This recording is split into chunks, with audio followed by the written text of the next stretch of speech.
بلخ شہر میں ایک مالدار تاجر رہا کرتا تھا. اس کے 2 بیٹے تھے. وہ تاجر مر گیا اور اس کے دونوں بیٹوں نے اس کا مال آپس میں نصف نصف تقسیم کر لیا. ان کے باپ کے ترکے میں نبی اکرم علیہ الصلوۃ والسلام کے 3 بال مبارک بھی تھے. دونوں نے ایک ایک بال لے لیا اور ایک بال رہ گیا. بڑے بھائی نے کہا ہم بال توڑ کر نصف نصف کر لیتے ہیں. دوسرے نے کہا نہیں بخدا ایسا نہیں ہو سکتا. نبی کریم علیہ الصلوۃ والسلام کا بال مبارک نہیں توڑا جا سکتا, یہ اس کی عظمت کے خلاف ہے. اب بڑے بھائی نے چھوٹے بھائی سے کہا کہ اچھا تمہیں بڑا محبت ہے, بڑا پیار ہے, ادب ہے, تم ایسا کرو کہ جو ترکے میں 3 موئے مبارک ملے سارے تم لے لو اور مال سارا مجھے دے دو. اس نے دنیاوی فائدہ دیکھا اور چھوٹے بھائی کے گویا عشق کو آزمایا. اللہ اکبر. پنجابی کا شعر ہے نا, عشق دے چلے ہی نمبر لے گئے, عقل مندہ ایویں ہی عمرہ گالیاں.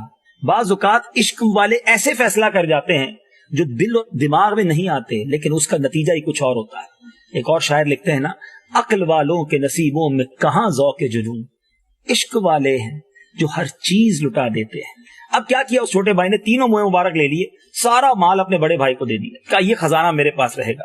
اب اس نے کیا کیا, روزانہ موئے مبارک کے سامنے کھڑا ہو کر درود پاک پڑھتا رہتا, درود پاک پڑھتا رہتا. اور بڑے بھائی اپنے کاروبار میں لگ گئے. اب اللہ کا کرنا ایسا ہوا کہ بڑے بھائی کا کاروبار ڈاؤن ہونا شروع ہوا, خسارہ ہونا شروع ہوا, اور چھوٹے بھائی کے مال میں اللہ نے برکت ڈال دی. اللہ اکبر. اور اب بڑے بھائی کا سارا مال و متاع وہ ختم ہو گیا. چھوٹے بھائی کا کچھ عرصے کے بعد انتقال ہو گیا. ایک مرد صالح نے خواب میں دیکھا کہ اس چھوٹے بھائی کے ہمراہ نبی پاک علیہ الصلوۃ والسلام تشریف فرما ہیں, اور پیارے آقا علیہ الصلوۃ والسلام نے فرمایا کہ لوگوں سے کہہ دو جس کو اللہ عز و جل سے کوئی حاجت ہو تو اس کی قبر پر آئے, اللہ عز و جل سے اپنی حاجت براری کا سوال کرے.